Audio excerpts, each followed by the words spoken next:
Caleb Shaw put my stolen tumor regeneration curves on the auditorium screen and introduced them as the breakthrough of his career. 2 rows behind me, Vanessa Holt smiled with my stolen methods in her lap, while our advisor told me, in front of the entire department, not to embarrass myself. I did not scream. I opened my bag, touched the sealed envelope filled with the ashes of my original lab notebooks, and pressed record. Caleb Shaw put my stolen tumor regeneration curves on the auditorium screen and introduced them as the breakthrough of his career. 2 rows behind me, Vanessa Holt smiled with my stolen methods in her lap, while our advisor told me, in front of the entire department, not to embarrass myself. I did not scream. I opened my bag, touched the sealed envelope filled with the ashes of my original lab notebooks, and pressed record on the screen. The blue line rose exactly where it had risen for me 3 months ago, the same slope, the same recovery window, the same strange delay between day 7 and day 10 that I had spent 46 sleepless hours explaining to myself over cold coffee and failing incubators. Only one thing had changed. My name was gone. Caleb stood beneath the projector glow with his sleeves rolled to his elbows and his favorite humble smile on his face. It was the smile that made committee members lean forward, donors relax, and new graduate students believe he was kind. I had once believed it too. This delivery platform, he said, pointing at the graph, was built around a timing-dependent hydrogel network that allows localized repair without systemic inflammatory overload. The key was recognizing that the scaffold response was not linear. My key, my wording, my sentence from the 3rd page of my 2nd notebook. A ripple of impressed whispers moved through the lecture hall. The Biomedical Innovation Forum at Westbridge University was not a small event. Faculty sat in the front rows, venture partners sat along the aisle, senior PhD students lined the back wall, pretending not to care while silently measuring whose careers had just moved ahead of theirs. And there was Caleb, standing in the center of it all, wearing the navy jacket I had helped him choose for his fellowship interview. My fingers rested on my phone screen recording Dr. Lionel Whitaker, our principal investigator, sat at the front table. He did not look at me at first. He watched Caleb with the satisfied expression of a man already imagining the grant renewal.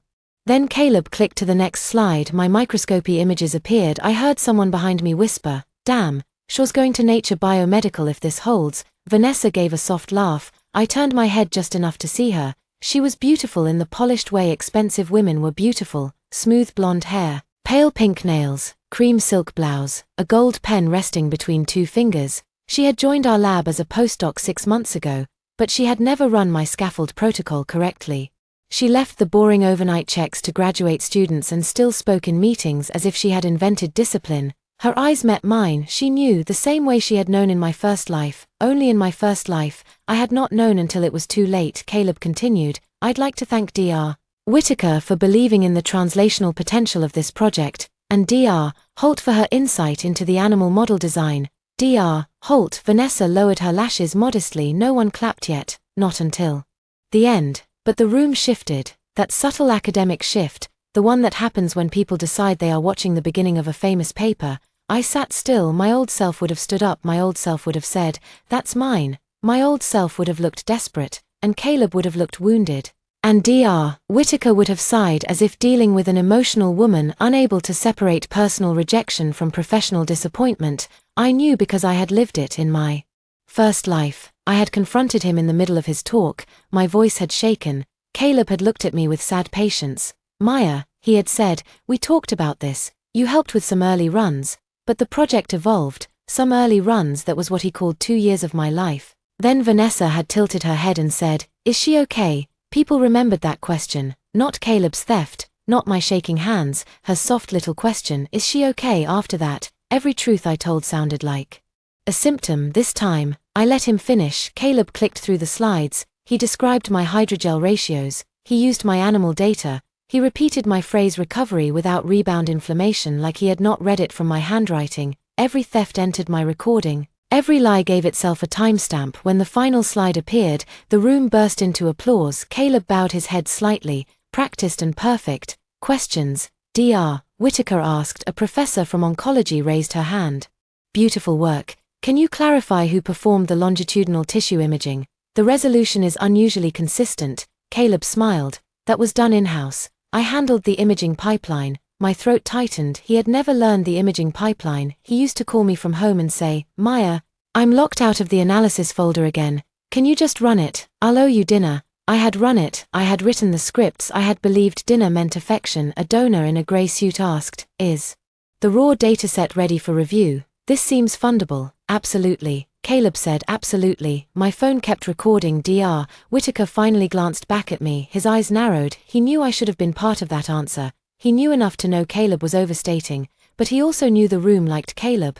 He knew donors liked confidence more than fairness. His look said, don't make this difficult. I gave him nothing. Then a young assistant professor near the aisle raised her hand. The day 7 delay is fascinating. What caused it? Caleb paused for less than a second, but I saw it. He had memorized my results, but not my reasoning. Vanessa leaned forward, lips parting as if she might answer for him. Caleb recovered. We believe it reflects scaffold integration kinetics. Generic, empty. Wrong. The answer was macrophage polarization lag under the specific crosslink density we had used after batch C19.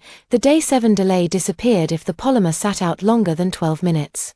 Before injection, I had discovered it by accident after a freezer alarm ruined my weekend. I had written that in red ink across the margin of Notebook 4. Notebook 4 no longer existed.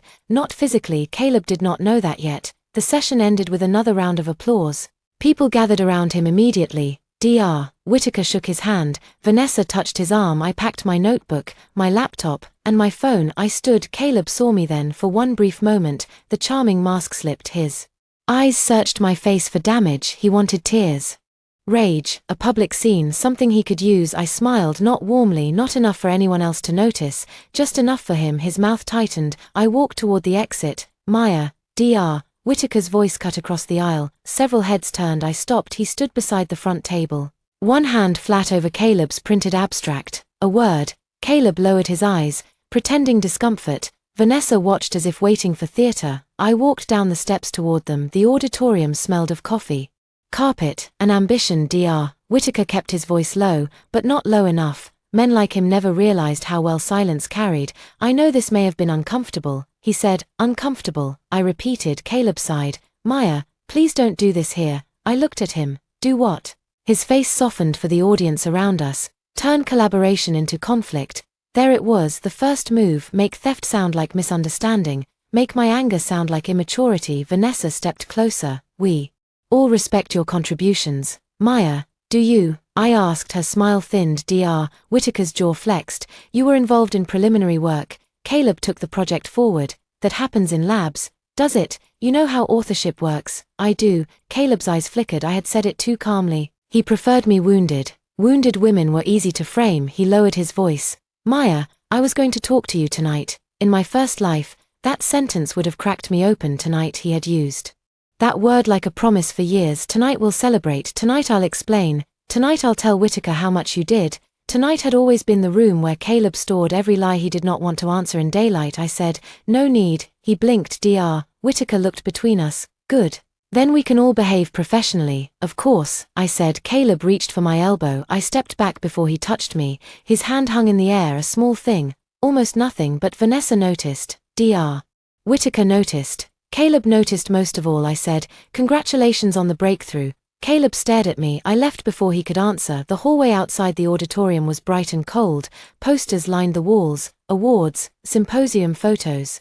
Smiling students in lab coats holding pipettes like props in a university brochure. My first life had ended under those same posters. Not literally. It ended 6 months later in a hospital room, when a resident told me the stress-induced arrhythmia had been worsened by exhaustion, malnutrition, and whatever stimulant pills I had taken to stay awake. I had not taken stimulant pills. Caleb had, but by then, no one believed me about anything. After he stole my data, he accused me of fabricating my remaining experiments to retaliate against him. Vanessa testified that I had been unstable. Dr. Whitaker said I was talented but difficult. My official lab notebooks disappeared, then reappeared with missing pages and altered dates. The investigation destroyed me. Caleb got the paper. Vanessa got a position at Holt Biomedical. Dr. Whitaker got his grant. I got a disciplinary letter, a revoked fellowship, and a reputation that followed me everywhere. Then, on the worst night of my life, Caleb came to my apartment. He cried. He said he had never meant for it to go that far. He said Vanessa had pressured him. He said, you know, the work was bigger than both of us. I had looked at him from the floor, too weak to stand, and asked, did you ever love me? He had been silent for a long time. Then he said, I loved how much you believed in me. That was the last thing I remembered clearly. Then pain, hospital lights, a monitor, a flat voice. Then I woke up 6 months earlier, face down on my desk in the Westbridge lab, with notebook 4 open under my hand and Caleb's text glowing on my phone. Need your original notebooks tonight. Whitaker wants clean records before the forum. I'll pick them up after dinner. Don't overthink it. May. He was the only person who called me that in my first life. I had packed every notebook into a canvas bag and handed them to him outside the Thai restaurant near campus. He had kissed my forehead and said, "You're saving me." I had thought that meant we were a team this time. I read the text, walked to the scanner in the administrative suite, and fed every page through with hands that did not shake. Notebook 1, Notebook 2, Notebook 3, Notebook 4, the red margin notes, the failed batches, the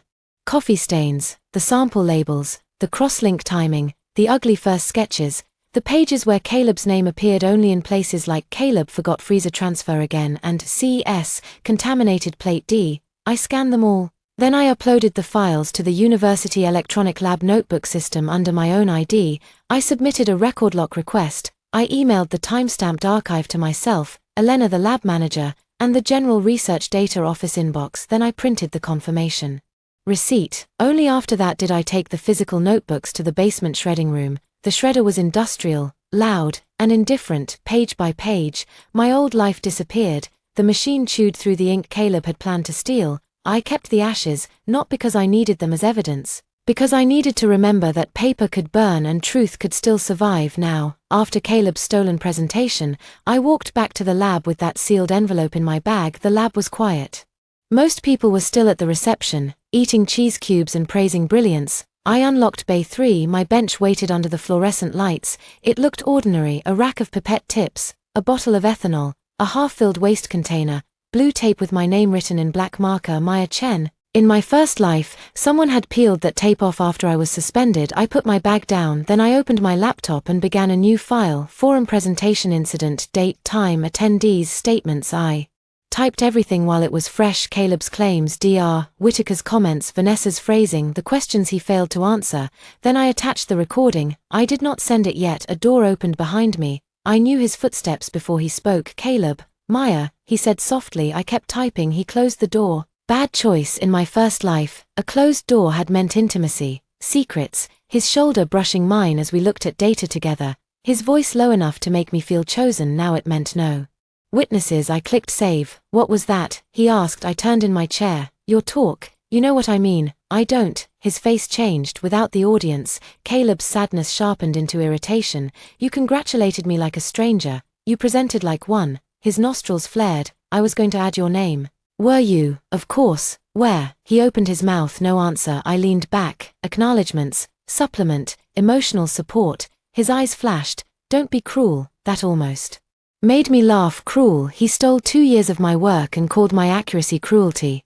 He stepped closer. "I know you're hurt. You don't." "I do, but you have to understand how this looks. You disappeared from the project for weeks. I ran every batch currently on that screen. You ran early batches. I ran C1 through C29. He looked toward the incubator, jaw tight. "We both know records can be interpreted. They're the real Caleb, not the wounded collaborator, the man already thinking about records," I said. "Then interpret them carefully." His eyes narrowed. "Where are the notebooks?" I looked at him. The lab hummed around us, freezers, fans, the low mechanical breathing of machines that had witnessed more truth than people. "What notebooks?" I asked. He stared.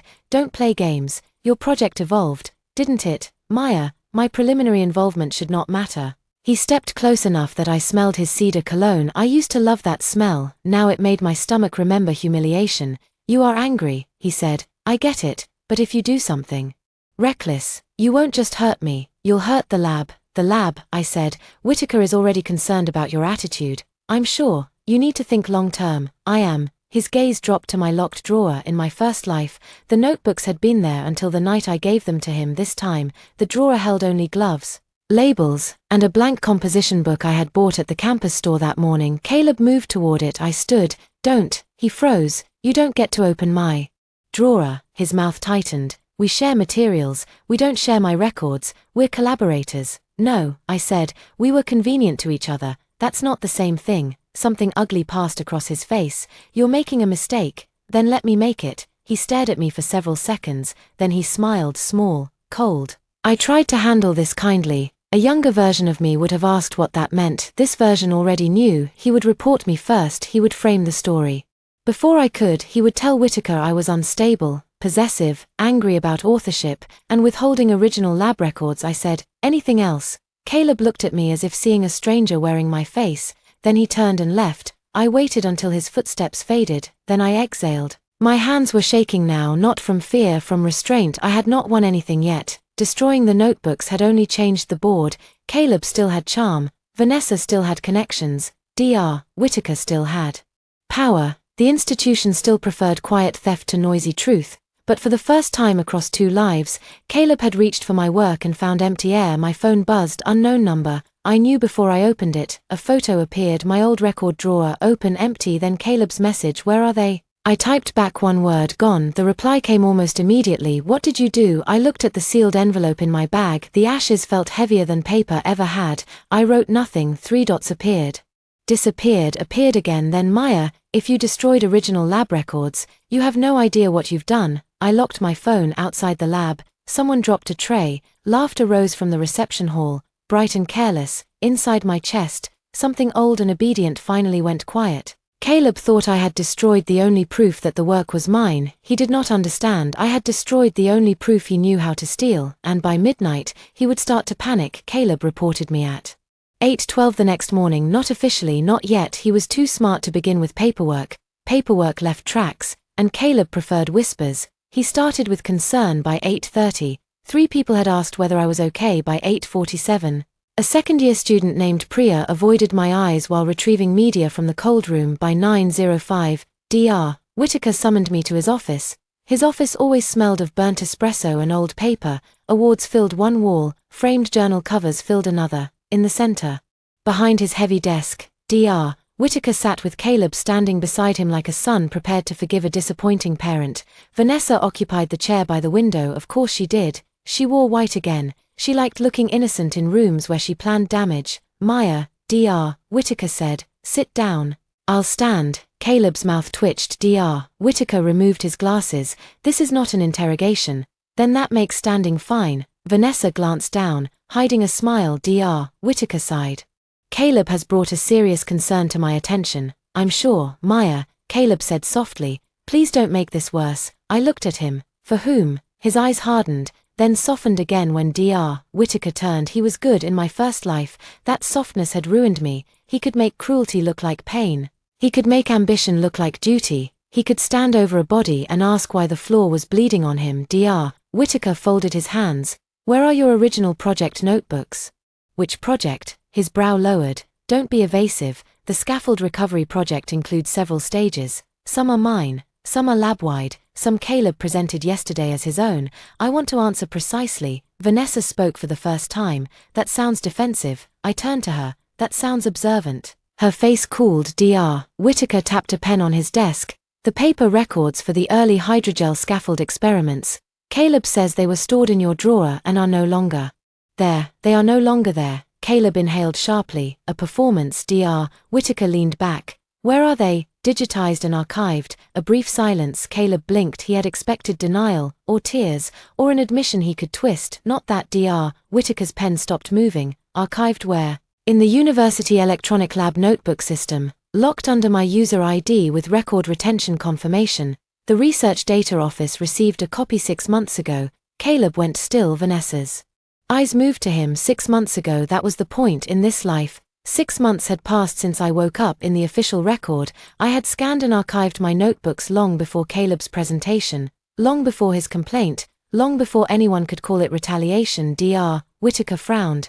You moved physical lab records without permission. I preserved personal working notebooks that had not been assigned accession numbers in the lab inventory. Elena confirmed the procedure before I archived them. Elena, Caleb said. Yes. His face tightened. Elena Morales had managed Whitaker Lab for 14 years. She did not charm donors. She did not attend cocktail receptions. She knew where every freezer key lived, which centrifuge lied about its speed, and which students cleaned up after themselves. In my first life, I had never asked her for help. I thought asking for help made me look weak. This time, I asked on the first day. Dr. Whitaker reached for his phone. We'll confirm that.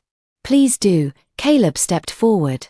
Digitized records are not the same as originals. No, I said, they're harder for someone to remove from my drawer. The room changed, Vanessa's expression flickered. Dr. Whitaker's gaze sharpened. Careful, I met his eyes. I am. Caleb looked wounded. Are you accusing me of something? Did I say your name? You implied it. You recognized yourself quickly. Color rose in his face. Dr. Whitaker slammed his pen down. Enough, Maya. This lab cannot function if people start treating shared research like personal property. I stared at him. Shared research in my first life. When Caleb claimed my work, it became Caleb's breakthrough. When I claimed my work, it became shared. I said, then we should define ownership clearly. That is not your decision. It is my name on the raw files. It is my grant. It is my labor. For the first time, Dr. Whitaker looked genuinely angry, not because I was wrong, because I had said it in front of witnesses. Caleb lowered his voice. Maya, nobody is erasing you. I turned to him. Your slides did. He looked away. Vanessa crossed her legs.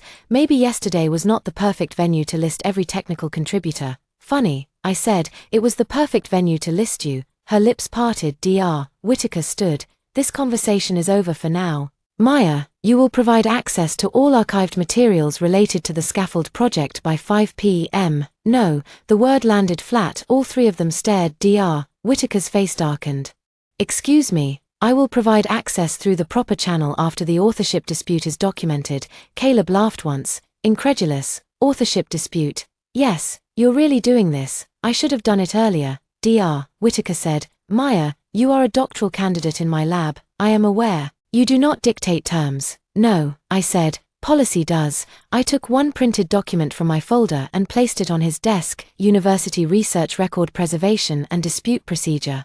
Highlighted. Elena had given me the link months ago. I had read it until I could recite sections in my sleep. When authorship, ownership, or research integrity concerns arise, I said, materials should be preserved and reviewed through department or university channels, not distributed privately to involved parties. Caleb stared at the paper like it had bitten him. Dr. Whitaker did not pick it up. He knew the policy. He had simply never expected a tired graduate student to use it. Vanessa stood. This is absurd. It is, I said, but not for the reason you think. Dr. Whitaker's voice dropped. Leave, Maya. I did. My knees felt weak by the time I reached the hallway, but I did not slow down. At the end of the corridor, Elena waited beside the supply room with a clipboard pressed to her chest. She did not ask what happened. She only said, You okay? No. Good answer. That almost broke me. Not kindness, honesty. I leaned against the wall. Elena looked toward Whitaker's office. He called me. I figured. I told him what I told you. Personal working notebooks can be digitized. Official records need retention. You submitted the archive receipt. I logged the transfer. Thank you. She studied my face. You know this gets uglier before it gets clean. I know. Do you? I looked at her. She had gray in her hair and a scar across one knuckle from a broken dewar incident years before my time. Elena had seen brilliant students become ghosts in fluorescent rooms. She had seen professors take credit with clean hands. She had seen people like Caleb rise in my first life. After my suspension, she found me crying outside the loading dock and said, Kid, why didn't you make copies? I had no answer then. This time, I did. I already lived through ugly. I said. She frowned slightly, but did not ask. Instead, she handed me a new clipboard. Then keep logging everything. I took it. On the top page was the freezer access schedule. My name, Caleb's name, Vanessa's name, door. Timestamps, sample box removals. The C19 through C29 tissue blocks were moved last night. Elena said. My pulse slowed. By whom? Caleb accessed the freezer at 11:38 p.m. Vanessa badge swiped into the building at 11:41 but did not log freezer access under her name. Camera, hallway camera. Yes. Freezer room interior. No. Can you preserve the logs? I already exported them. I closed my eyes for 1 second. Not relief. Focus. Caleb had panicked when he found the notebooks gone.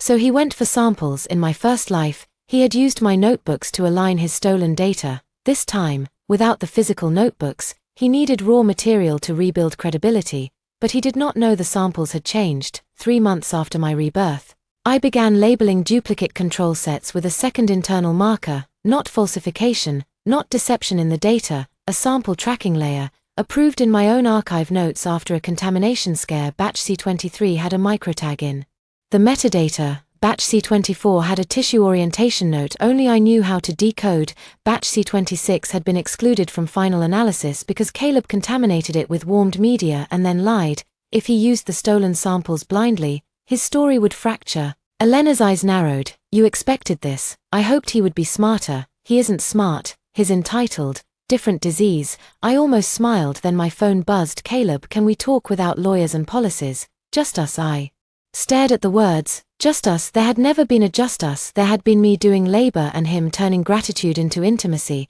me staying late and him texting heart emojis from bars with Vanessa, me writing methods and him telling people I was intense but useful. I typed back no. 3 seconds later. You're making enemies you don't understand. I did not answer. Instead, I opened the shared project folder, or what used to be shared. Caleb had access to 3 subfolders: draft figures, scaffold, literature, and meeting slides. He used to have access to my analysis pipeline because I had granted it while half in love and fully exhausted.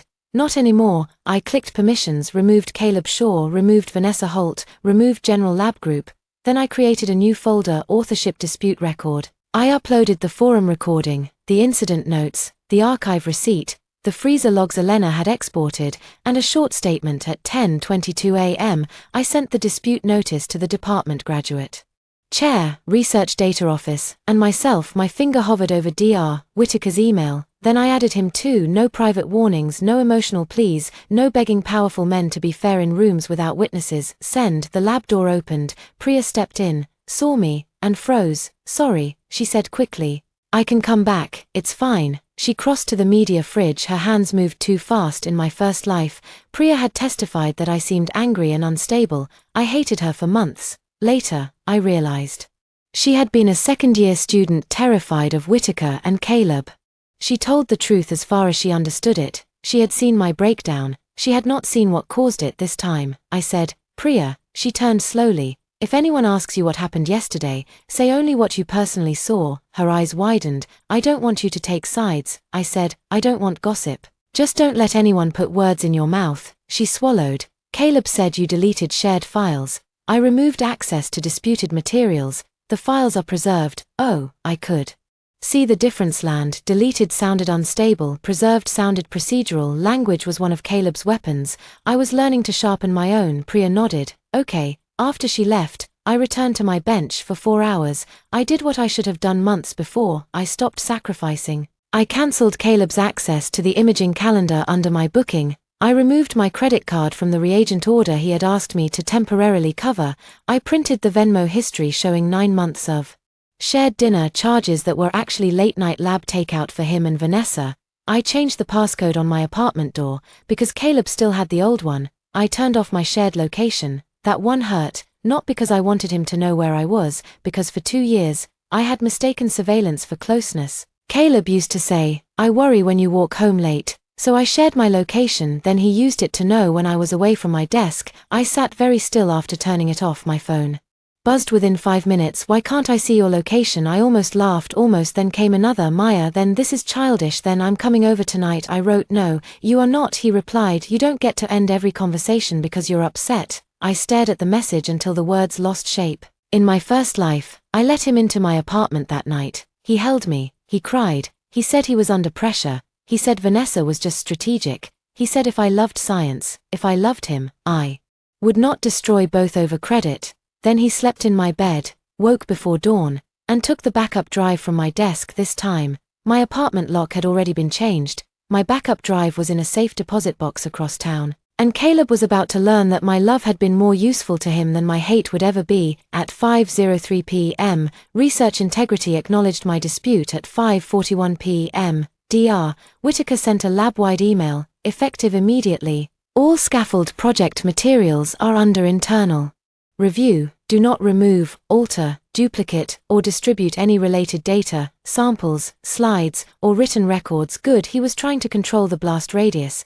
But the email did something else. It froze Caleb in place. Anything he touched now would leave a mark. At 6:20 p.m., I walked to the basement archive room, not the shredding room, the archive room. Elena waited by the locked cabinet. You sure? She asked. Yes. She unlocked it. Inside sat a slim grey evidence box with my name and date on the front.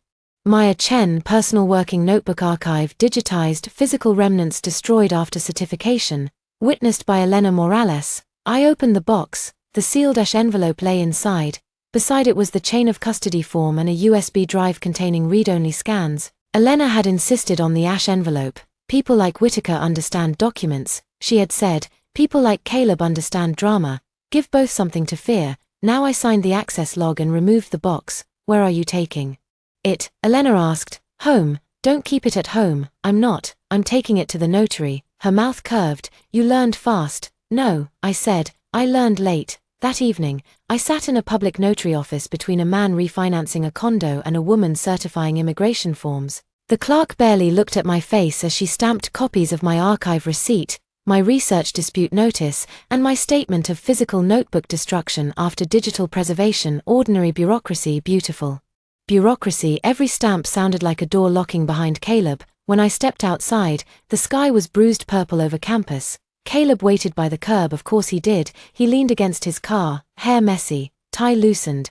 face arranged into exhaustion. He looked like the man I used to forgive. Maya, he said. I kept walking. He pushed away from the car. Please, no, we need to talk. We don't. He moved in front of me. I stopped with 6 feet between us. Public sidewalk, streetlights, people passing. Good. His gaze dropped to the folder in my hand. What is that? None of your business. You're acting like I'm your enemy. You filed a concern against me this morning. I tried to protect you. No, I said, you tried to get ahead of me. His face hardened, then he looked down, voice softening. I missed you today. There it was again, the hook. A smaller version of me rose inside my chest. The old Maya, sleep-starved and hungry for tenderness. She remembered Caleb bringing soup at midnight, Caleb brushing hair from her face, Caleb saying, you're the only person who really sees me. She wanted to believe there had been something real. I let her speak, silently, for one breath, then I answered for us both. You missed access. Caleb flinched. I missed you, he said again, sharper now. No, you missed my files. My samples, my passwords, my willingness to explain your mistakes before anyone noticed them.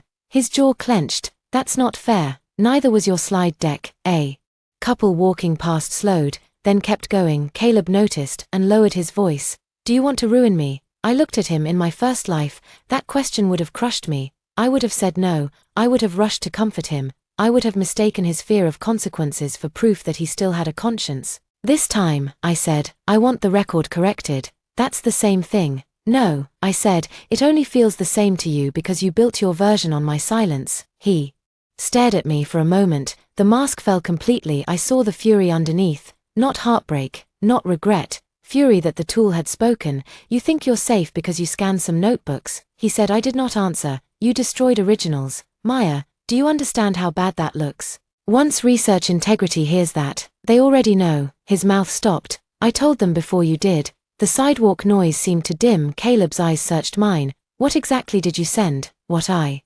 needed to. He swallowed, then he tried one last time. May, he said, quiet, intimate, cruel. My hand tightened around the folder. Don't call me that. His face changed again. You used to like it. I used to like a lot of things that were bad for me. I stepped around him. He grabbed my wrist. Not hard, hard enough. I looked down at his hand, then up at his face. Let go. He did. People were watching now. He knew it. I walked away. Behind me, his voice cracked. You'll regret this. I did not turn because I already had for an entire lifetime that night. I did not go home. I slept at a hotel near the courthouse with the archive box on the chair beside me and a chair wedged under the door handle like a woman in a cheap thriller. At 2:13 a.m., Caleb called 12 times. At 2:44, Vanessa texted, this has gone far enough. You are embarrassing yourself. I saved the message. At 3:02, an anonymous email arrived. Subject, think carefully. Attached was a photo of me leaving Caleb's apartment 6 months ago. In the image, I wore his sweatshirt and carried 2 lab notebooks. My stomach turned. In my first life, that photo had appeared in the investigation.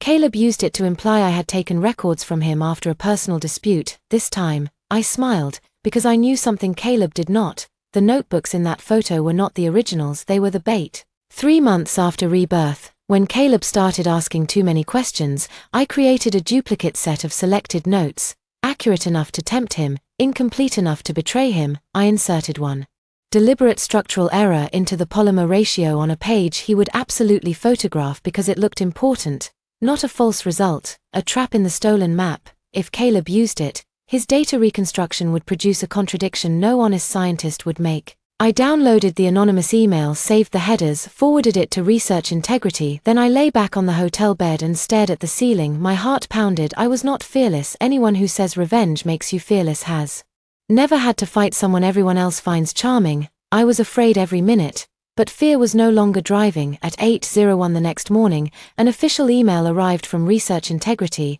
A preliminary audit had been opened. All involved parties would be interviewed. All relevant data would be preserved. No one was to contact witnesses privately. I read the final line twice. No one was to contact witnesses privately. Caleb lasted 19 minutes. At 8:20, he texted Maya, "Whatever you think I did."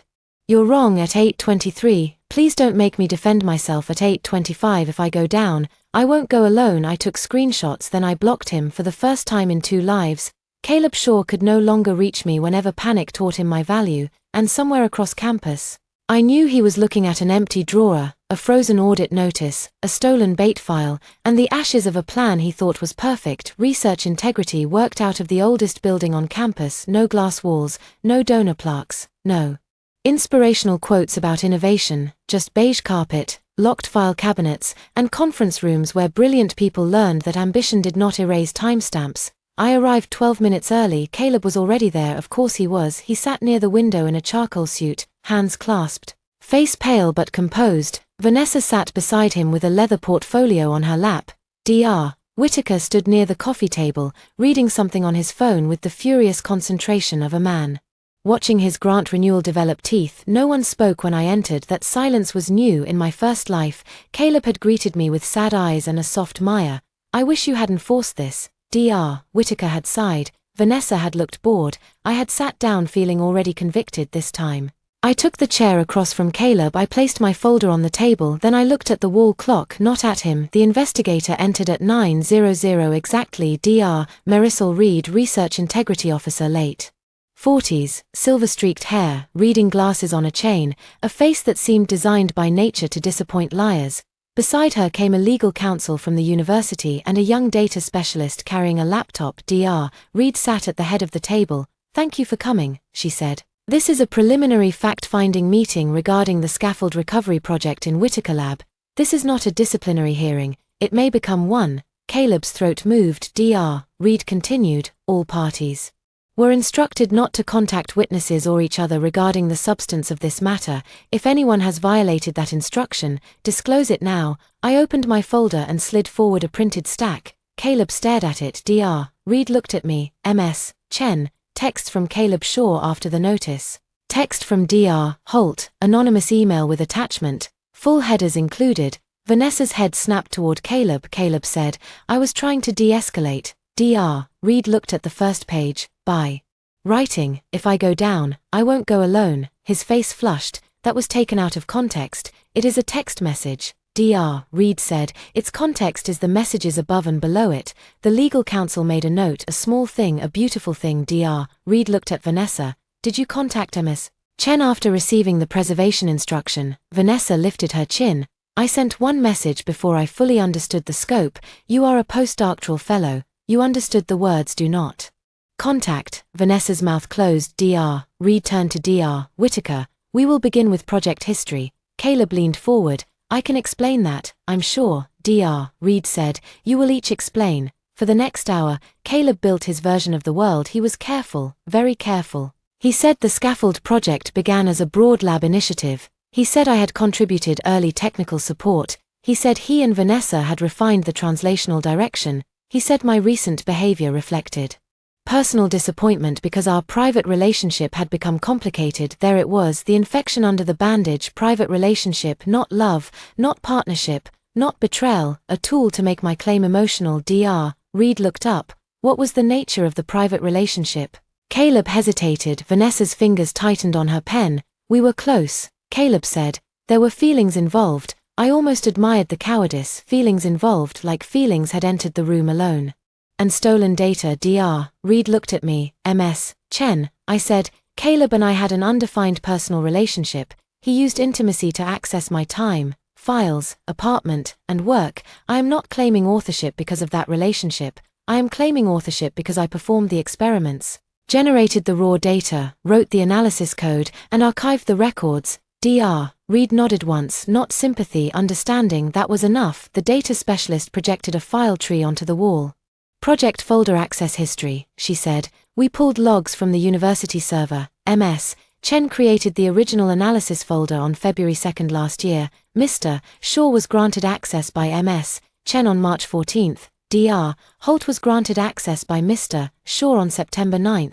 I looked at Vanessa, she did not look back, the specialist continued. Several large downloads occurred from Mr. Shaw's account on November 3 at 2:12 a.m., November 5 at 1:46 a.m., and January 8 at 3:03 a.m. Caleb said, "We were preparing joint materials." Dr. Reed asked, "Why at 3:03 a.m.? I work late, so does MS." Chen. Dr. Reed said, "But the files downloaded from your account were from folders she created and later removed you from after the dispute." Caleb's hand curled. Dr. Whitaker interrupted. "People in labs share files constantly. This is not unusual." Dr. Reed looked at him. "That will be considered." Her voice made clear that being considered was not the same as being excused. Then came the notebooks. Dr. Reed opened my archive. Receipt, MS. Chen, you digitized 4 physical notebooks on December 2. Correct? Yes. And destroyed the physical notebooks after certification? Yes. Caleb leaned back, as if finally reaching the part he understood. Why? Dr. Reed asked. I had practiced this answer until it no longer shook. Because they were personal working notebooks containing original experimental plans, observations, and preliminary interpretations for my dissertation work. They had not been entered into the lab's official inventory. After a previous unauthorized access concern, I asked Elena Morales about preservation. She advised me to digitize them through the university system and document destruction if I did not feel safe storing physical copies in a shared space. I did that. Dr. Reed looked at the file. Unauthorized access concern. In October, I found my drawer unlocked twice. In November, I found pages photographed on a lab iPad I did not use. At the time, I did not know who accessed them. I should have reported it formally then. I did not. That was my mistake. Caleb said, "Convenient." I looked at him for the first time. "No," I said, "convenient would have been trusting you." His face tightened. Dr. Reed said, "Mr. Shaw, you will have your turn." The data specialist pulled up the electronic notebook archive. Scans appeared on the screen, my handwriting, my notes, my dates, the red ink on batch C19, the margin note about macrophage delay. The first time in either life that my work appeared in an official room under my name. My chest hurt. Not from sadness, from recognition. A person can be erased so gradually she starts assisting in the process. She summarizes her own labor as help. She calls her exhaustion teamwork. She watches someone else stand beneath a projector with her life on the screen and wonders whether asking for credit makes her selfish. Seeing my handwriting enlarged on that wall felt like meeting the woman I had abandoned. I wanted to tell her I was sorry. Instead, I spoke clearly. Those notes correspond to the raw files in folder mchen_scaffold_C series. The imaging scripts are in my personal repository. The tissue samples for C19 through C29 have secondary orientation markers recorded in the archive. Caleb's eyes moved. They're secondary orientation markers. He had not known. Vanessa noticed his reaction. Dr. Reed asked, "Explain those markers." In December, after a tissue block mix-up in another project, I started adding a secondary orientation record to my own scaffold samples. It is not visible in the final figures. It helps match raw images to physical samples. The data specialist typed, "Can you provide those records?" "Yes," Caleb said. "That system was not lab approved." Elena's voice came from the speakerphone. "I approved it." Everyone turned toward the conference phone. Dr. Reed had called her in earlier, but the timing still felt theatrical. Elena sounded calm. "Secondary sample tracking is allowed as long as it does not alter the experimental conditions or data." Maya documented it. I signed the storage update. Caleb looked at the phone as if it had betrayed him. I almost understood. People like Caleb believe quiet workers are furniture. They forget furniture sees everything. Dr. Reed asked, "MS. Morales, did Mr. Shaw ever request access to MS. Chen's archived notebooks?" "Yes." Caleb's head snapped up. "What?" Elena continued. "On the evening after the forum presentation, he asked whether I knew where Maya had moved her original notebooks. I told him records under dispute had to go through proper channels." Dr. Reed wrote something down. Caleb said, "I was trying to ensure data preservation." Elena said, "You asked if there were physical copies anywhere else." Silence. Dr. Reed looked at him. Caleb's skin had gone blotchy. The morning did not end with a dramatic confession. Real investigations rarely do. They move like glacier, slow and cold, crushing. Eventually we were dismissed.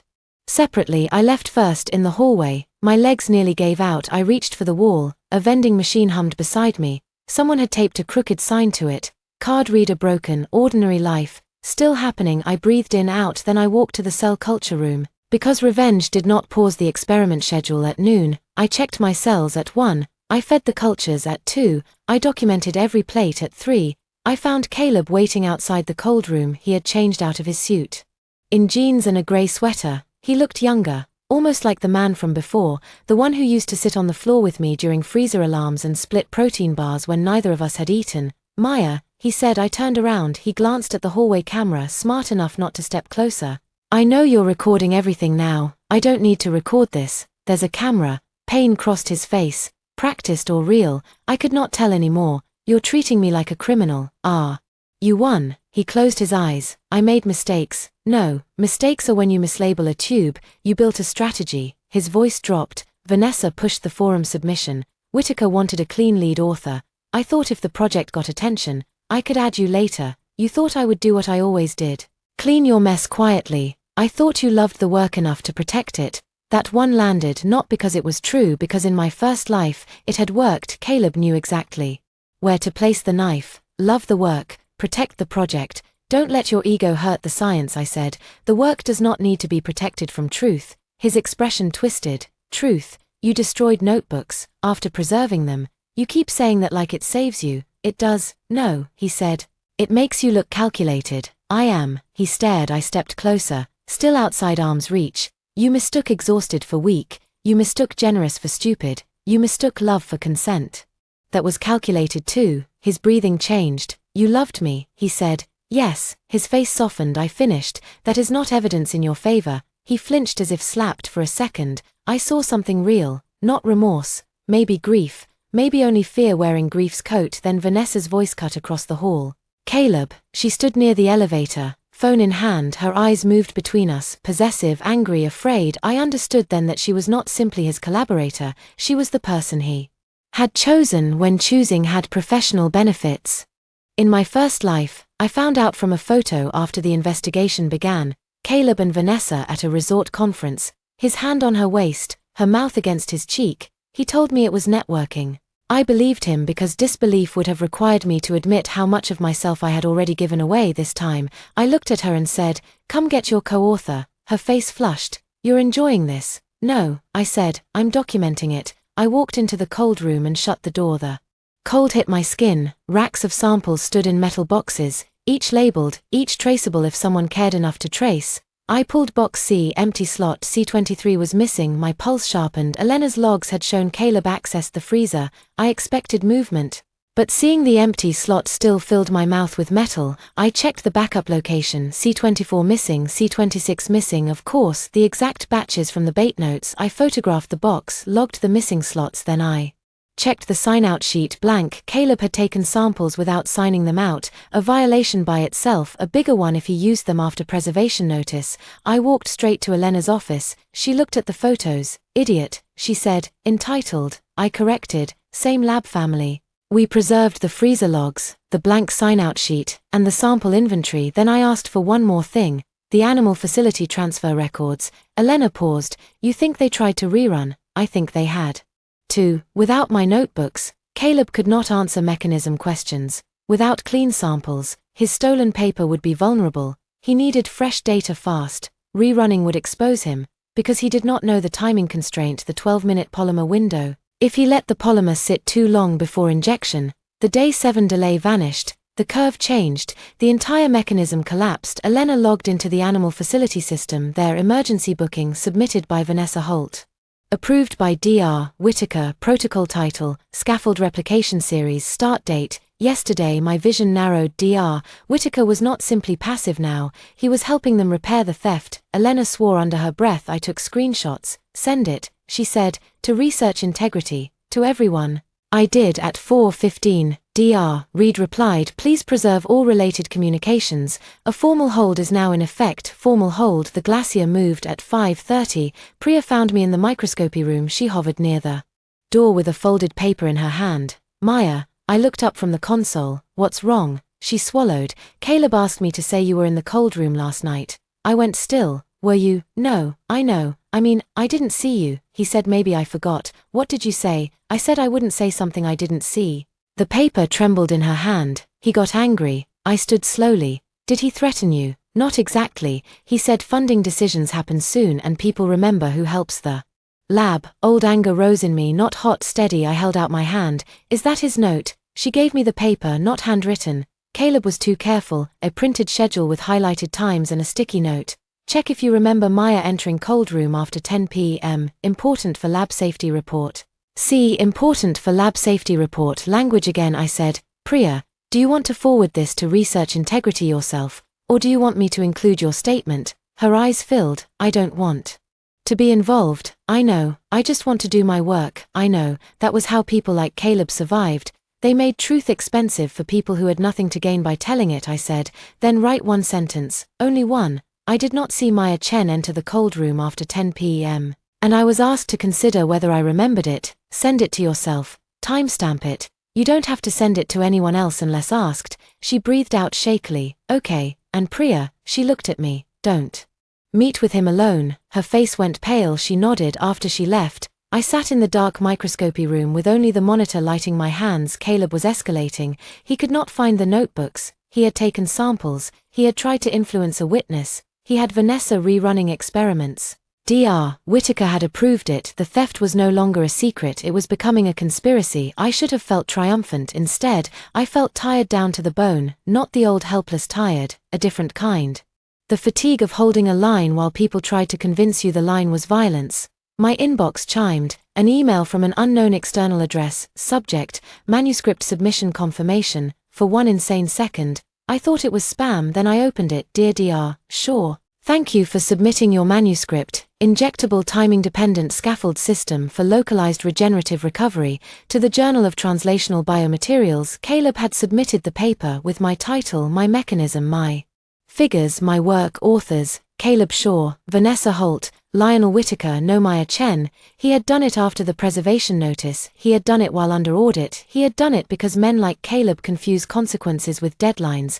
If he could publish fast enough, he thought the truth would become a footnote. At the bottom of the email, one line explained why I had received it. The submission system had automatically notified contributors listed in uploaded metadata. Uploaded metadata. My old figure files still had my creator tag embedded. Caleb had not stripped them. I sat very still. Then I laughed once, softly, in the empty room. The sound scared me. He had stolen my graphs and carried my name inside them like a fingerprint. I forwarded the submission confirmation to Dr. Reed. Then I opened my own archive, the bait ratio, the hidden metadata, the secondary sample markers, the locked notebook scans, the freezer logs, the animal booking, Priya's future statement, the forum recording, a chain not perfect, not complete, but strong enough to pull at 8:03 p.m. Dr. Reed replied again. Ms. Chen, do not contact the journal directly at this time. We will coordinate preservation. I leaned back in the chair. Too late. Caleb, too late. My phone buzzed from a blocked number, voicemail. I should have ignored it. I played it anyway. Caleb's voice came through, low and ragged.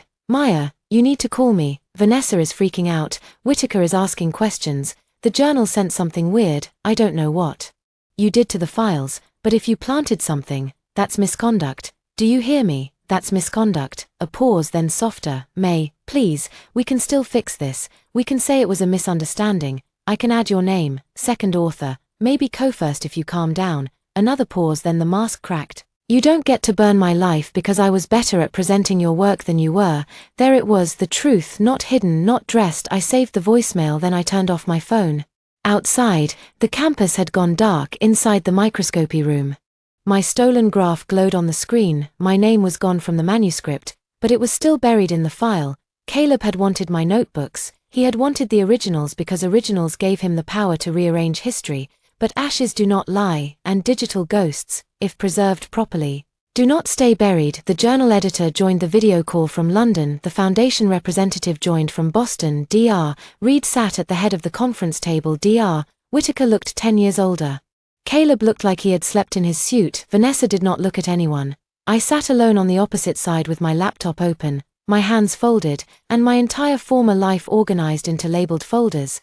There are moments when justice does not look dramatic. No courtroom, no shouting crowd, no villain dragged away. Sometimes it looks like a screen share button. Sometimes it sounds like a woman with tired eyes saying, Ms. Chen, please walk us through the file history. I clicked share. My desktop appeared on the wall monitor. Folder 1, archived notebook scans. Folder 2, Raw imaging files, Folder 3, Metadata comparison, Folder 4, Unauthorized access timeline, Folder 5, Manuscript figure audit. Caleb stared at the folder names. He knew then not everything but enough. The editor, Dr. Alice Mercer, spoke first. We received a preservation notice from Westbridge University regarding a manuscript submitted by Dr. Shaw, Dr. Holt, and Dr. Whitaker. Because the manuscript contains potentially disputed data, we requested clarification. Dr. Reed has arranged this call. We are here to understand whether the submitted figures correspond to properly attributed work. Properly attributed work, clean words for theft. Dr. Reed nodded to me. Ms. Chen. I opened the first slide. Not a dramatic slide, a timeline, dates, experiments, file creation, archive, forum presentation, journal submission. Batch C19 through C29 were designed and executed by me. I said, the hydrogel ratios, timing windows, imaging pipeline, and interpretation of the day 7 inflammatory delay appear in my archived working notebooks and raw files. Caleb leaned forward. I never denied she assisted. I did not look at him. I clicked to the next slide. A scanned notebook page appeared beside the figure from Caleb's manuscript, same curve, same labels, same day 7 delay. My notes from March 16 describe the mechanism later presented by Dr. Shaw at the forum. The manuscript uses the same interpretation but does not cite me, acknowledge me, or include me as an author, Vanessa said. Ideas evolve in lab discussion. I clicked again. Meeting notes, attendees, Caleb absent, Vanessa absent, only my ID on the imaging system. The room was silent. I said, that is possible. But this specific analysis did not evolve in a meeting they attended. The editor adjusted her glasses. Dr. Whitaker cleared his throat. Graduate students often overestimate the independence of their work. This project was funded under my grant. Funding is not authorship. Dr. Mercer said. Dr. Whitaker's face stiffened for the first time. Someone outside his lab said the thing students whispered. I clicked to the metadata folder. This is figure 3B from the submitted manuscript. The graph appeared beautiful, clean. Stolen. I enlarged the file properties. Creator, Maya Chen. Original file path, mchen_scaffold_c series. Analysis, day 7 delay _final. Date created, June 14. Previous year. Last modified, January 18, 2:42 a.m. Modified by Caleb Shaw. Caleb's face went gray. He said, we used shared lab computers. The data specialist, present again beside Dr. Reed, spoke. The creator tag came from Ms. Chen's user account. The modification occurred from Mr. Shaw's account. The original file path matches her server directory, Vanessa whispered. Caleb. He did not answer. I clicked to the next slide. Metadata alone can be dismissed as sloppy file handling, I said, so I want to address the experimental contradiction. Caleb looked up sharply. There it was. Fear. I opened the bait notebook scan, not the real archive, the duplicate set. This page was part of a duplicate working packet photographed without my permission in October. I know it was photographed because the anonymous email sent to me included an image of me carrying this packet, and because the ratio error on this page later appears in Dr. Shaw's replication plan. Dr. Reed interrupted gently. To clarify, was this page part of the official archived notebooks? No, the official archive contains the correct ratio. This duplicate packet was an informal planning copy. It contained an error I circled in my private archive as rejected. Caleb exploded. You planted false data. I looked at him. No, I rejected a ratio in my personal notes. You used a page you were never authorized to have. His mouth opened. No sound came. Dr. Mercer leaned forward. What was the error? The cross-link density listed here would eliminate the macrophage polarization delay under our conditions. If someone built the mechanism from this stolen page instead of the actual experimental record, their replication would produce a smooth recovery curve rather than the delayed inflection shown in the original data. I clicked. Animal facility replication records, Vanessa's emergency booking, new preliminary data, smooth curve, no delay. The contradiction filled the wall. Original manuscript claim, day 7 delay central to mechanism, unauthorized replication.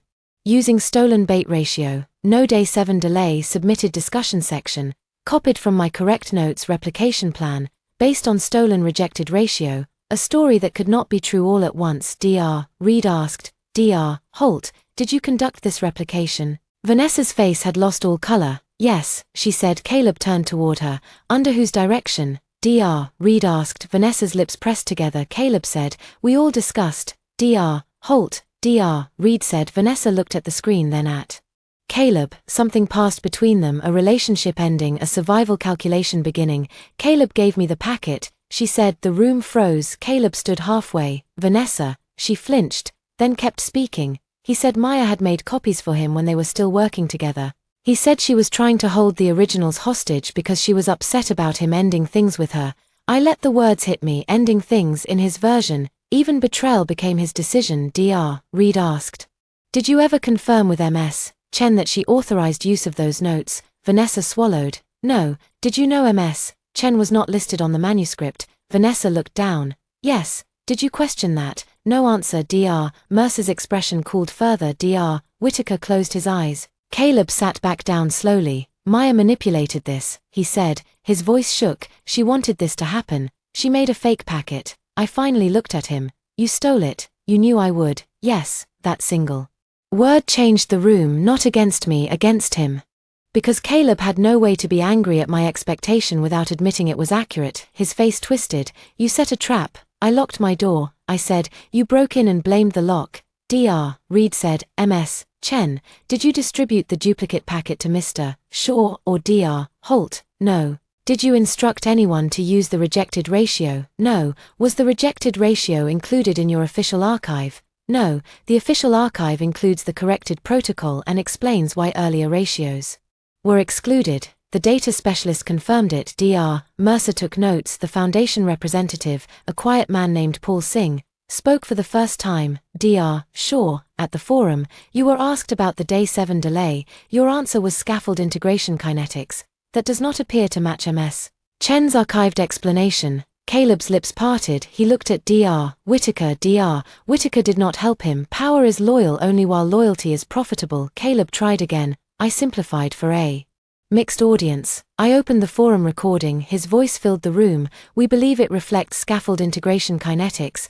Then the assistant professor's question, then his pause, then Vanessa shifting behind him. I stopped the recording. After that talk, I said, Caleb asked me where the notebooks were. He later texted me that if I destroyed original lab records, I had no idea what I had done. Dr. Reed already had the texts, but hearing them in sequence mattered. Timeline was narrative.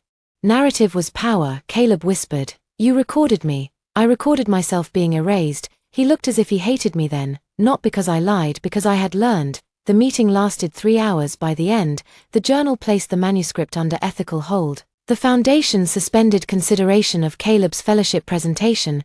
Research integrity expanded the review to include unauthorized sample removal, witness interference, and possible falsification of contribution statements. No one said the word guilty, not yet, but Caleb heard it anyway. When the call ended, Vanessa stood so quickly her chair hit the wall. I need counsel, she said. Dr. Reed said, that is your right. Vanessa gathered her portfolio with shaking hands. At the door, she stopped and looked at me for 1 second. I saw not the polished predator, but a woman who had believed Caleb's lies because they benefited her. I didn't know everything, she said. I looked at her. But you knew enough. Her eyes filled with anger. Shame often does that when it cannot become accountability. She left. Dr. Whitaker followed without speaking. That hurt more than I expected, not because I wanted comfort from him, because some young part of me had once believed mentorship meant protection. I had entered his lab at 23 thinking brilliance was a contract. If I worked hard enough, if I produced enough, if I made him proud enough, he would defend me. Instead, he had defended the version of the truth most useful to him. Caleb remained seated. Dr. Reed looked at him. Mr. Shaw, you should leave. He stared at the blank monitor, then he laughed, a small, strange sound. Maya, he said. No, Dr. Reed said. He turned to her. I need to speak to her. You do not. His laugh sharpened. You people don't understand. She built half of this with me in my apartment. She slept in my bed. She told me everything. She wanted me to succeed. The room went still. I stood. Yes, I said. I did. His eyes found mine. I loved you. I said. I trusted you. I gave you access because I thought access was intimacy. That is my responsibility. What you did with that access is yours. His face crumpled for half a second, then anger rebuilt it. You think you're so clean. No, that surprised him. I was desperate to be chosen, I said. I ignored warning signs. I covered your missed shifts. I paid for reagents you forgot to order. I let you call my work hours because I wanted hours to mean something. I am not clean. I am awake. No. One spoke, then I picked up my folder and left. I made it to the stairwell before my hands started shaking. I sat on the top step. The building was quiet around me. My phone, unblocked now only for evidence preservation, lit up. Caleb, one message. You loved me yesterday. I stared at it. Yesterday. That was how people like Caleb understood women. As if love were a subscription he could renew after theft, as if betrayal had to ask permission before ending devotion. I typed, in another life, maybe. Then I deleted it. No poetry, no openings, no soft place for him to crawl back into. I wrote, do not contact me except through the investigation. Send. A minute later, I can explain everything. Then Vanessa lied. Then Whitaker made me. Then you know me. I blocked him again when I reached the lobby. Cameras flashed, not press, students. Someone had leaked that the manuscript was under review. Academic gossip traveled faster than infection. I heard my name, Maya Chen. Caleb Shaw. Stolen data, destroyed notebooks. Someone whispered, is she the one who burned her records? I stopped, turned. The group of students froze. I walked toward them. A first year with a Westbridge hoodie looked terrified. I said, I preserved my records in the university system before destroying physical personal copies. If someone tells you otherwise, ask why they needed access to paper after the digital archive existed. No one moved. Then I walked out. By evening, the story had reached every lab in the biomedical building. By morning, the department chair sent an email reminding faculty and students not to speculate. By noon, speculation became a living organism. Some people avoided me, some nodded, some suddenly remembered seeing Caleb use my bench, some suddenly remembered Vanessa asking about my protocols. Memory improves when power weakens. At 4:00 p.m., the Foundation called an emergency closed session. Caleb had been scheduled to present the scaffold work for a finalist award. Instead, the Foundation requested a data integrity explanation from all listed authors and any disputed contributor. That meant me. Dr. Whitaker tried to exclude me. Dr. Reed refused. The session took place in the same auditorium where Caleb had presented my work. The symmetry was almost cruel. This time, fewer people were invited. But word spread. Faculty lingered near the doors. Graduate students found excuses to pass by. The department chair sat in the front row with the expression of a woman calculating institutional damage. Caleb presented first. His hands shook only once. When the remote failed to advance, he argued that science was collaborative, that records were messy, that personal relationships complicated perceptions, that he had always intended to include me after the manuscript stabilized. He did not explain why my name was absent from the submission. He did not explain the metadata. He did not explain the stolen-rejected ratio. He did not explain the missing samples. Then it was my turn. I walked to the podium. The room smelled like the first day: coffee, carpet, ambition. But I was not the woman in the chair anymore. I opened with one slide, a blank white background, my name, Maya Chen, then the title, what the records show. No accusations, no insults, just the evidence. I walked them through it: the archived notebooks, the raw data, the metadata, the sample markers, the freezer logs, the unauthorized replication, the witness interference, the manuscript submission. With every slide, the room grew quieter. Caleb sat rigid in the front row. Vanessa looked at the floor. Dr. Whitaker stared at nothing. When I reached the bait ratio, Caleb stood. This is insane, he said. The department chair said, sit down. He did not. She is making me look like a thief because I trusted her notes. I looked at him from the podium. You trusted notes you claim were never mine. A murmur moved through the room. Caleb's mouth opened, closed. His mind caught in his own trap. I said, either the notes were mine and you used them without permission, or they were not mine and you cannot blame me for them. Choose one. He stared. No answer. The silence did what shouting never could. It made him visible. Vanessa covered her face. Caleb looked around the room as if searching for the old world, the one where his smile solved tension, the one where Dr. Whitaker stepped in, the one where I cried and everyone mistook my pain for proof. No one saved him. His breathing grew loud. You all loved the work yesterday, he said. You all wanted the paper. You all wanted the grant. Don't act like I'm the only one who wanted it. Dr. Whitaker's face went white. The department chair said, Mr. Shaw, but Caleb was unraveling. She would have kept it in a drawer forever, he said, pointing at me. She overthought everything. She made everything slow. I knew how to move it. I knew how to make people see it. My hands tightened on the podium. There it was. The confession beneath the justification. I said, you mean you knew how to put your name on it? He laughed, not sane laughter, not happy, a sound breaking apart. You destroyed the notebooks, he said.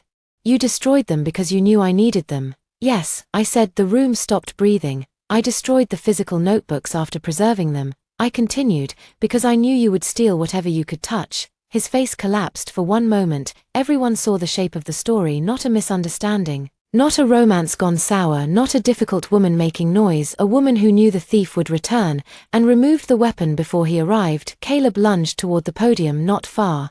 Security stepped in from the side before he reached me. He did not hit me, he did not even touch me, but the image was enough. The charming scientist dragged back while the woman he erased stood behind the podium with the records open. That was the moment the room changed forever, not because they loved me, because they could no longer comfortably misunderstand me. Caleb shook off security and stumbled backward. His eyes found mine. "May," he whispered. I looked at him without flinching. "My name is Maya."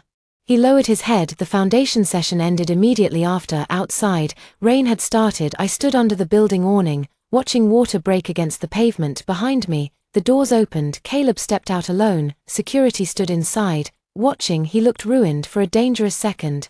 He also looked young. "Maya," he said. I did not leave, not because I owed him conversation, because I was done running. He stopped several feet away. "I loved you," he said. "No," I said, his face twisted. "You don't get to decide that. I get to decide what I call love in my life." Rain soaked his hair. His expensive suit clung to his shoulders. "I was scared," he said. "Vanessa had connections. Whitaker expected results. My parents thought I was wasting my life. You don't know what that pressure was like." "I know pressure." "You were always better at the work," he said. "I was better at making people listen. We could have been unstoppable." There it was, his version of romance, my mind, his name, my labor, his applause. I stepped into the rain, not close, just enough that the cold touched my face. "We were never unstoppable," I said. "I was carrying you." His eyes reddened. "I can fix this." "No, I'll tell them you deserve co-first author." "No, I'll leave Vanessa." I almost laughed. He heard how pathetic that sounded only after he said it. "I don't want what you should have given me before consequences arrived,"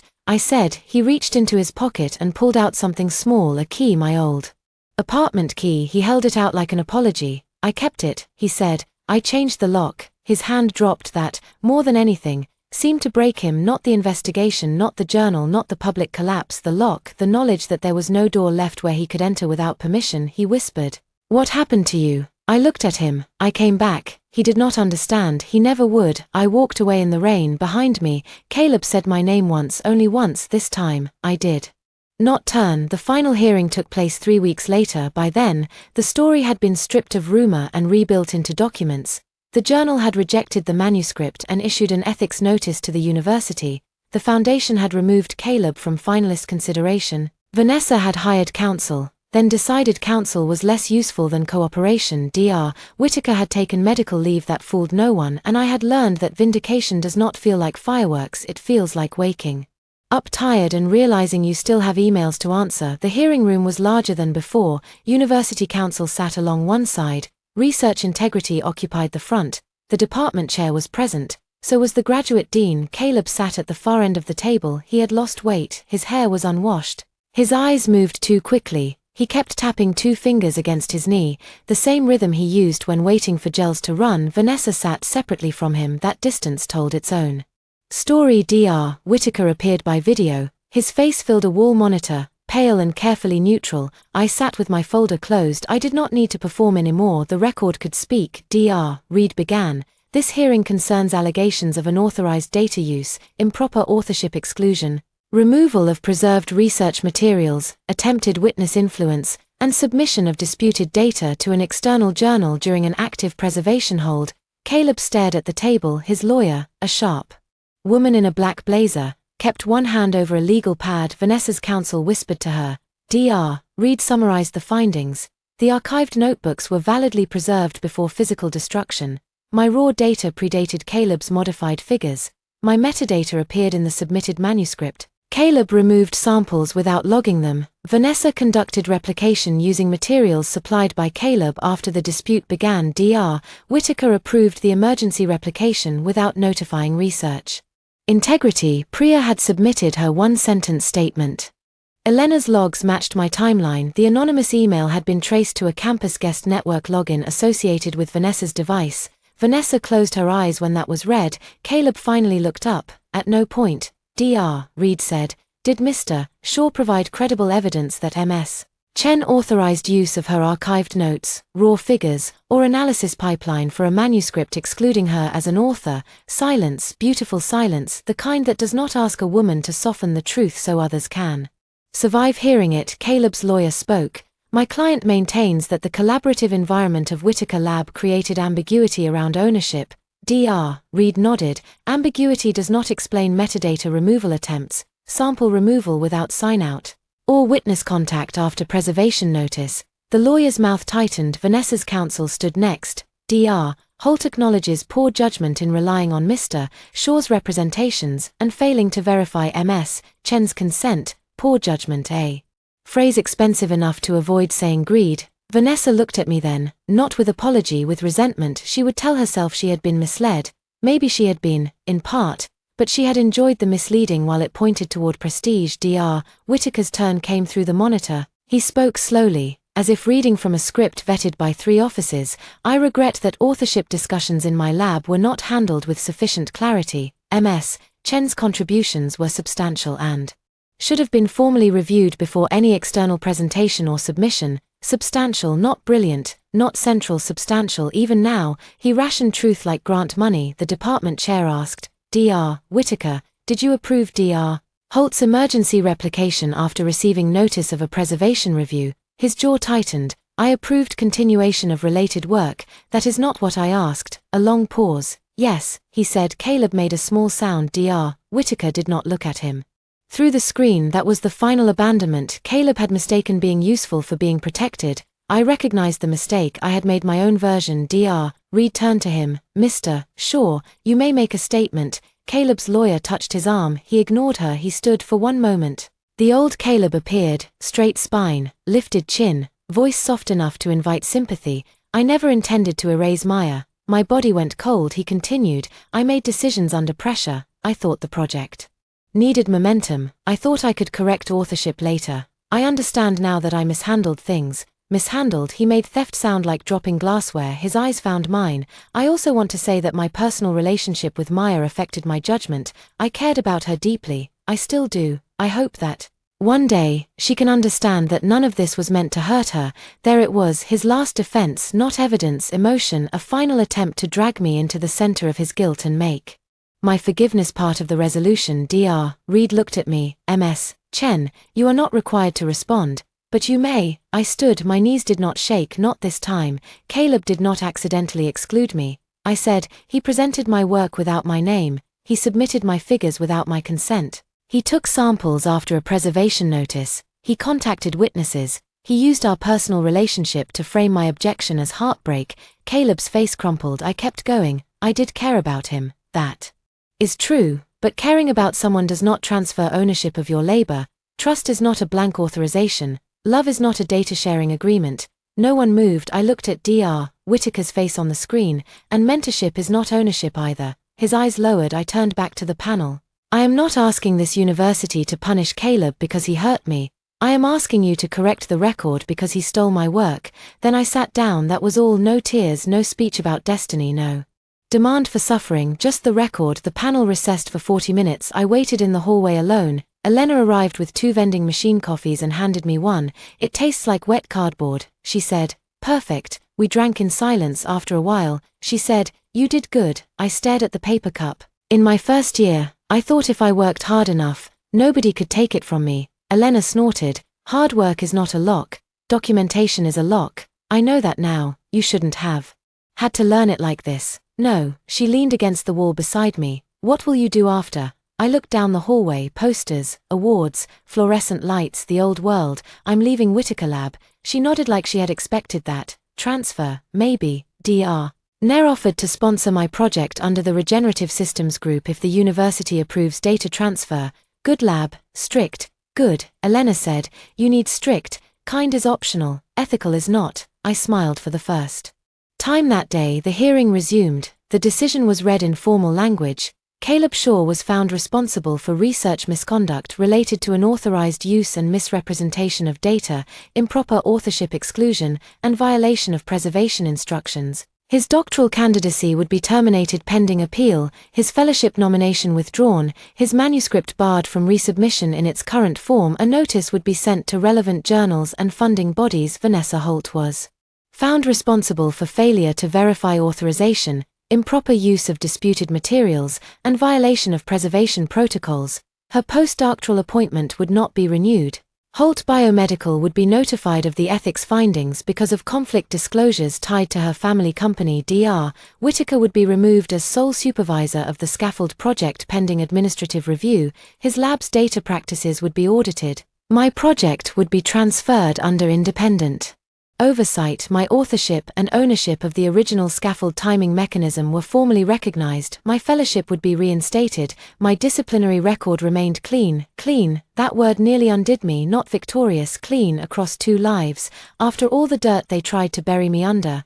The institution finally said my hands were clean. Caleb sat motionless, his lawyer whispered to him, he did not respond. Vanessa began crying silently, angry tears sliding down perfect makeup. Dr. Whitaker disappeared from the screen as the video call ended. No apology, no goodbye. Fine, I had stopped needing men to close doors politely. When the hearing ended, I packed my folder. Caleb stood too quickly. Maya, his lawyer said, Mr. Shaw. He ignored her. Dr. Reed looked up sharply. I said, it's fine.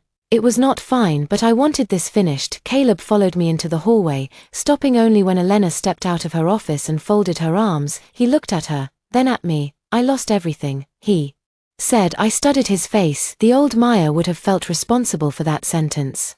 This Maya heard its missing subject. He had not lost everything. He had spent what was never his. You lost what you built on my work, I said. His eyes filled. Do you hate me? I thought about that. The answer mattered less than I expected in my first life.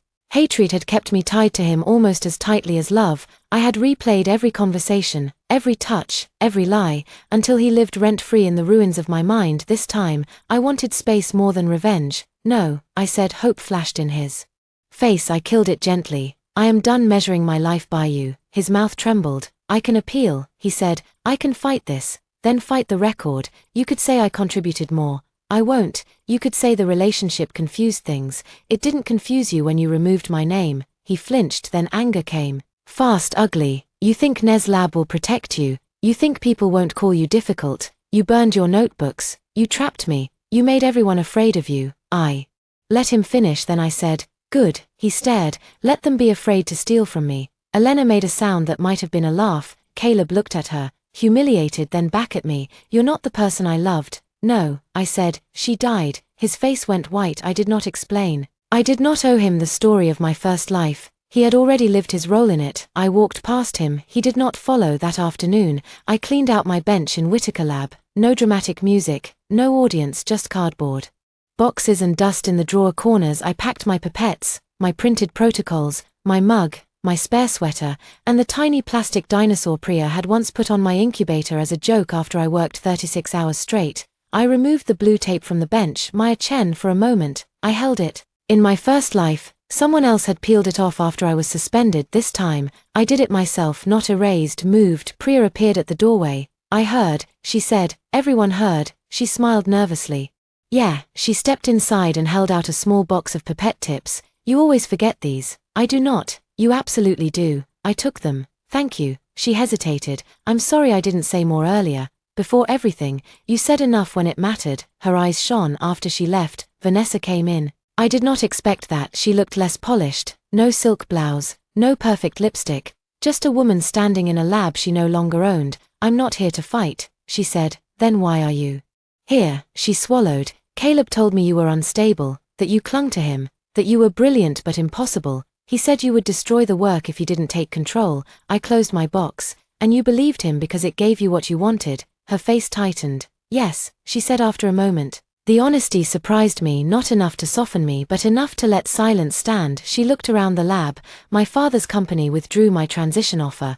That is a consequence. I know. Do you? Her eyes flashed. I said I know. No, I said, you know you lost something. That is not the same as knowing what you did. She looked down. I'm sorry, she said. The words sounded unfamiliar in her mouth. I nodded once, not forgiveness, acknowledgement. She waited. Maybe for absolution. I gave none. Finally she left. I taped the last box shut at the door. I turned back. Whitaker Lab looked smaller than it used to. How strange, to discover that a place that consumed your whole life could fit inside one glance once you stopped worshipping it. I carried my boxes down the hall. Elena walked beside me with the archive box at the building exit. Dr. Ne waited. She was short, direct, and famous for rejecting sloppy work even from tenured faculty. Maya, she said.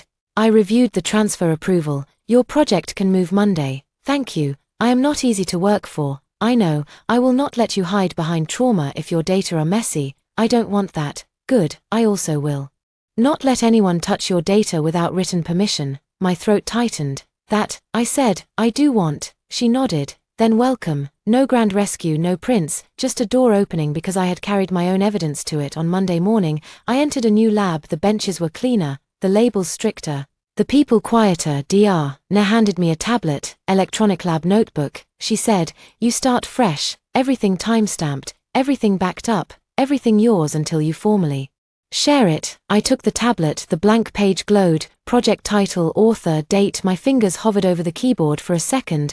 I saw the basement shredder again, the pages disappearing, the ash envelope, Caleb's empty drawer. His face when he realized he could not steal what no longer existed in a form he understood. I thought destroying my notebooks would feel like destruction. It had been a burial, not of truth, of the girl who believed truth could protect itself. I typed Maya Chen, then the title. Timing-dependent hydrogel scaffold system for localized regenerative recovery. My title, my work, my name. Weeks passed. Caleb appealed, he lost. Vanessa disappeared from campus. Dr. Whitaker returned without his old authority, surrounded by auditors and silence. The department changed policies, not because they became moral overnight. Institutions rarely do. They become careful when carelessness becomes expensive. People still talked. Some called me brave, some called me strategic, some called me dangerous. I accepted all three. One evening, 2 months after the hearing, I stayed late in Nelab to finish imaging batch D7. The new data looked good, not perfect, real. I saved the files, closed the electronic notebook, and logged out. As I reached the lobby, I saw Caleb outside the glass doors. For a moment, my body remembered fear before my mind could correct it. He looked thinner, older, no suit, no charm polished for audiences. Security stood nearby, watching him. He held up both hands when he saw me. I'm not here to cause trouble. I did not go outside. The glass stayed between us. Good. He spoke loudly enough for me to hear through the door. I got a job in a private testing lab, not research, just routine assays. I said nothing. I wanted you to know I'm leaving town. Still nothing. His face twisted. Do you ever think about what we could have been? I looked at him through the glass. In another life, that question would have opened a wound. Now it opened nothing. No, I said. He laughed softly. Painfully. You're lying. I'm not. His eyes searched my face for the woman who used to explain herself until he forgave himself. She was not there. I did love you, he said. I placed my hand on the door handle, not opening it. Maybe, I said, but you loved being believed more. He closed his eyes when he opened them. They were wet. I'm sorry, Maya. The apology came too late to change anything, but not too late to be heard. I nodded. Then I said, I hope you become someone who stops needing stolen things. His mouth trembled. Is that forgiveness? No. What is it? A boundary without hatred. He stood there for a long moment, then he stepped back. I watched him leave, not because I still loved him, because I wanted my body to learn the ending. He walked across the courtyard, past the biomedical building, past the auditorium where he had once put my work on a screen and called it his. Then he disappeared. I opened the door and stepped into the evening. The air smelled like rain and cut grass. My phone buzzed. A message from Dr. Ne. Good work on D7. Write it cleanly. No shortcuts. I smiled. No shortcuts. That was the life I wanted now. Not easy, not adored. Clean. I walked home alone. My apartment lock turned smoothly under my key. Inside, the rooms were quiet. My desk held no shared hard drives, no borrowed hoodies, no frantic texts lighting up the dark. On the shelf above my desk sat the sealed-ish envelope. I had thought about throwing it away. I kept it instead, not as grief, as proof. Once, I burned the paper. Caleb planned to steal. Then I built a life he could not enter. That was the real revenge. Not his collapse, not the public hearing, not the lost fellowship or the ruined manuscript. The real revenge was opening a blank page and no longer wondering whose name would be allowed to stand on it. I made tea. I sat at my desk. I opened my electronic lab notebook from home and reviewed the day's images. Each file had a timestamp. Each entry had my name. Outside, the city moved without caring who had betrayed whom. Inside a university lab for the first time in years, that comforted me. The world was large. Caleb was not. I was not the girl who waited outside auditoriums for borrowed credit. I was not the woman who mistook access for love. I was not helpless because someone stole from me. I was not cruel because I stopped him. I was Maya Chen. I had clean hands, and tomorrow, I had work to do.